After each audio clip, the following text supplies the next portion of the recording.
हाय friends, मी Swati. Life is Amy या YouTube चॅनलमध्ये तुम्हा सर्वांचं खूप खूप स्वागत करते. तर बघू शकता, मस्त असे कुरकुरीत खुसखुशीत पांढरं शुभ्र मोत्यासारखे आपले साबुदाण्याची चकली तयार झालेली आहे. तर इथं बघू शकता या व्हिडिओमध्ये अगदी 3 ते 4 पटीने फुगलेली कुरकुरीत चकली तयार केलेली साबुदाण्याची. तर आता एवढी कुरकुरीत आणि खुसखुशीत आहे, तर आपण कुरकुरी चकली हाताने दाबून सुद्धा बघितली, मस्त अशी तयार झालेली आहे. तर मी 4 तासासाठी ना साबुदाणा भिजत घातला होता.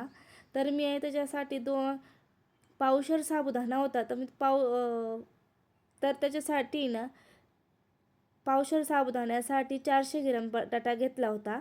तर अशा पद्धतीने मी ना 2 वाट्या मोजून घेतला अशा पद्धतीने. तसं माप मी डिस्क्रिप्शन बॉक्समध्ये देणारच आहे. तर अशा पद्धतीने 2 वाट्या माझावाला साबुदाणा भरलेला आहे. तर मी याच्यात ना 2 वाटी पाणी टाकून घेतलं 2 वाटी साबुदाण्यासाठी. आणि अशा पद्धतीने मी शिजून घेणार आहे. साबुदाणा अगदी 10 मिनटात शिजून होतो, जास्त वेळ नाही लागत. तोपर्यंत साबुदाणा शिजेपर्यंत आहे ना, आपण एका साईडला आहे ना बटाट्याची वरची साल काढून घेणार आहोत अशा पद्धतीने. तर वरची साल काढून झाल्यानंतर आहे ना किसणीने किसून घ्यायचं आहे. किसणीने किसून घेतल्यानंतर त्याच्या गाठी राहत नाही, व्यवस्थित मिक्स होतं. तर त्याच्यासाठी व्यवस्थित मी अशा पद्धतीने किसून घेतलेलं आहे. अगदी झटपट होते करायला आणि 2 वर्ष टिकून राहतं. अगदी चवीला अप्रतिम होतात. एकदा नक्कीच तुम्ही माझ्या पद्धतीने करून बघा आणि व्हिडिओ स्किप न करता बघा. आता आपल्या एकीकडे साबुदाणा मस्त असा घट्टसर शिजून झालेला आहे खिरीसारखा. तर आता आपण त्याच्यामध्ये ना तर बटाटा घालून घेणार आहोत अशा पद्धतीने. तर बघू शकता तुम्ही, मी बटाटा घालून घेते आणि व्यवस्थित मिक्स करून घेणार आहे. व्हिडिओ स्किप न करता बघा. तुम्ही नक्कीच यावर्षी अशा पद्धतीने जर साबुदाण्याची चकली जर बनवली ना, तुम्हाला कोणीही विचारेल ती एवढी छान चकली तुम्ही कशी बनवली.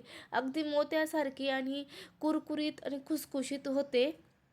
तर आता आपण चवीपुरतं मीठ टाकून घ्यायचं आहे. तर मी थोडासा खलबत्त्यात ठेचून घेतला होता. चवीपुरतं हिरवी मिरची टाकून घेतलेली. जिरं वगैरे मी वापरत नाही, त्याच्यामुळे आम्ही उपवासाला जिरं वगैरे घालत नसल्यामुळे मी याच्यात जिरं वगैरे वापरलेलं नाही. आता आपण व्यवस्थित मिक्स करून घेणार आहोत. आता गॅस बंद करून घ्यायचा आहे आणि 10 ते 15 मिनटं गार होऊ द्यायचं आहे याला व्यवस्थित. आता माझ्याकडे ह्या पद्धतीने आम्ही याला सोरा म्हणतो अशा पद्धतीने. तर तो स्वच्छ धुवून घेतला आणि त्याच्यात जी चकलीची चाळण होती ती टाकून घेतली. अशा पद्धतीने मी तयार करून घेतला साचा. तर आता माझ्या एका साईडला आहे ना चकलीचं जे साबुदाणा जो होता चकलीचा तो रेडी झालेला आहे, थंड झालेला आहे. तर मी अशा पद्धतीने साच्यामध्ये पळीच्या साह्याने ना साबुदाणा टाकून घेणार आहे. टाकून घेतल्यानंतर छान असे छोटे छोटे मी चकली पाडून अशा पद्धतीने चकली पाडून घेणार आहे. अतिशय कुरकुरीत आणि छान होतात. 2 दिवसात मी गॅलरीत वाळवल्या होत्या. 2 दिवसात छान अशा वाळवल्या सुद्धा. तर नक्कीच तुम्ही ही स्टेप वापरून बनवा. तर तुम्हाला कोणीच पण विचारेल की एवढ्या छान चकल्या कशा बनवल्या. तर अशा पद्धतीने मी चकल्या करून घेतलेल्या आहेत. आता मी 2 दिवसासाठी छान अशा वाळवून घेते. इथंच आता माझ्या चकल्या पूर्ण करून झालेल्या आहेत. तर आता मी तुम्हाला उलटी करून दाखवते. तर अशा पद्धतीने छान अलगद निघतात.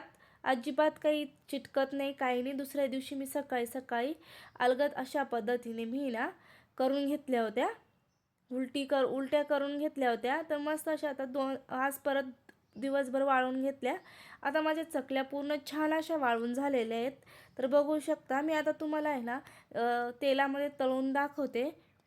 तर चकली किती छान अशी फुगते. असा तेल वगैरे टाकून घेतलं, तेल छान कडकडीत तापून घेतलेलं आहे.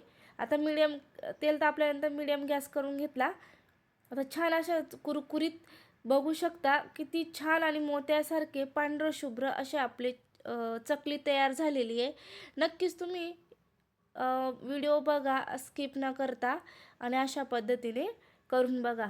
आणि मला खात्री आहे तुम्हीसुद्धा पहिल्याच प्रयत्नात छान अशा कुरकुरीत चकल्या बनवणारच. तर आता आपल्या चकल्यासुद्धा तळून झालेल्या आहेत. तर व्हिडिओला सबस्क्राईब केलं नसेल त्यांनी सबस्क्राईब करा, लाईक शेअर करा आणि व्हिडिओ जर आवडला असेल तर तुमच्या नातेवाईकांना सुद्धा पाठवा आणि व्हिडिओ स्किप न करता पहा. धन्यवाद.